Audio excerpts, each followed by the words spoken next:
Hello, and many thanks for joining us on Daybreak Sports this lovely morning. My name is Boluaji Ogunla. It's time to take around the world of sports in about 5 minutes or thereabouts. Bring you up to speed with all of the happenings in the world of sports from the National Sport Festival starting, of course, on Friday to news as regards the local scene. We've got you covered on the show this lovely morning. Let's kickstart this morning from the National Sport Festival, the 22nd edition. We're ahead of the festival, tagged Gateway Games 2025. The Executive Governor of Oyo State, Engineer Oluseyi Abiodun Makinde, will be presented with a touch of unity at the entrance of the Governor's office today, Tuesday, the 13th day in the month of May. The Oyo State Commissioner for Youth and Sport, Honorable Wasilat Adegoke, made the disclosure in her office yesterday. The Honorable Commissioner for Sport in Oyo State remarked that the officials of the National Sports Commission in Abuja will make the presentation on behalf of their chairman, Malam Shehu Diko, adding that the presentation ceremony is imperative at this time to herald the commencement of the 22nd edition of the National Sport Festival. The Commissioner has stated further that the state government has concluded all plans and arrangements to facilitate effective participation of Team Oyo athletes, and of course emphasizing that the government will take proactive steps to provide instant monetary reward to compensate athletes that secure gold medal, silver medal and bronze medals during the tournament. Now, the Touch of Unity, which is moving around the state of the Federation, of course, is to earmark and create awareness and sensitize the members of the public about the Gateway Games that will start this Friday, the 16th of May, 2025 in Ogun State.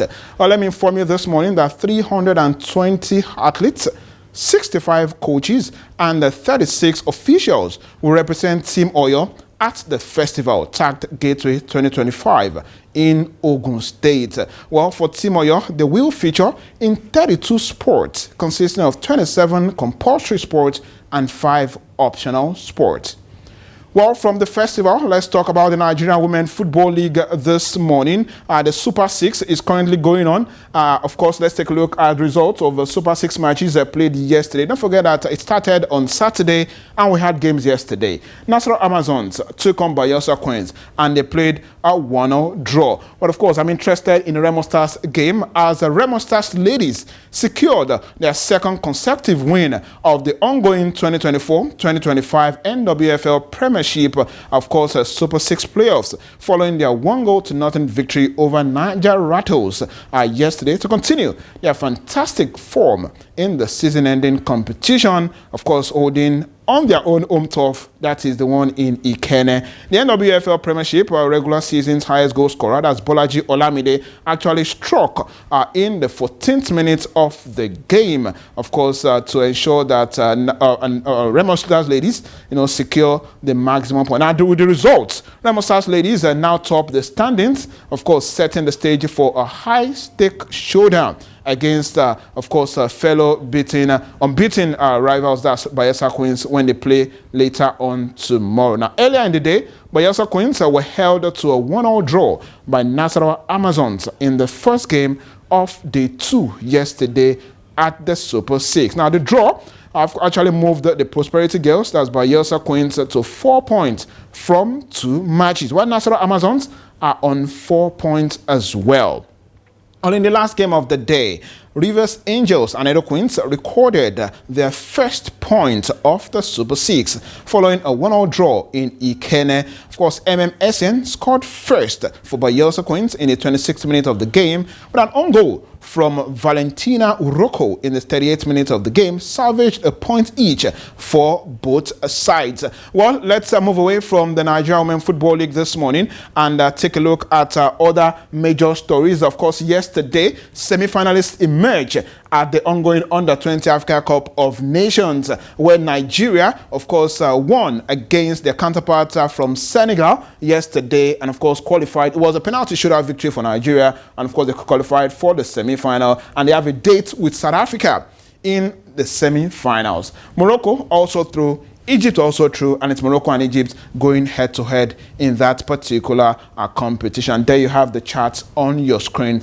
this lovely morning. Well, also on the show, a bit of stories from other sports this lovely morning, and there you have it, the Italian Open. We had games yesterday in the male category. Yannick Sinner through, Paul's through, Kasparov through, Mona through, and of course Mensik. Then in the female category, Sabalenka also through, Coco Gauff through at the expense of Raducanu, Zenk through, Adrivac through, as well as Paul Lena. Well, that's all our time permits us on today's edition of Daybreak Sports. Back to Samson and Parts.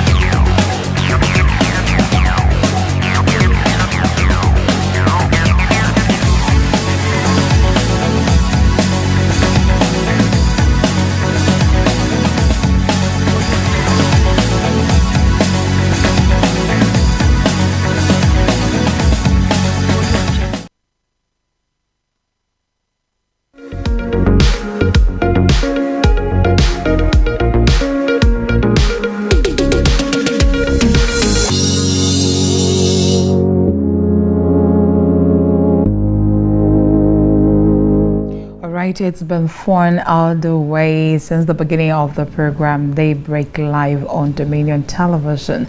This is where we'll be drawing the curtains on today's edition of the program. We'll say thank you so much for being part of us.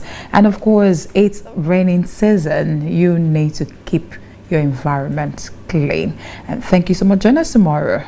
I'm Pat Aito. All right, thank you for spending your morning with us on Dominion Television, your channel of choice. Do well to join us again on Daybreak Live tomorrow morning by 7 a.m. Samson Balogun is my name.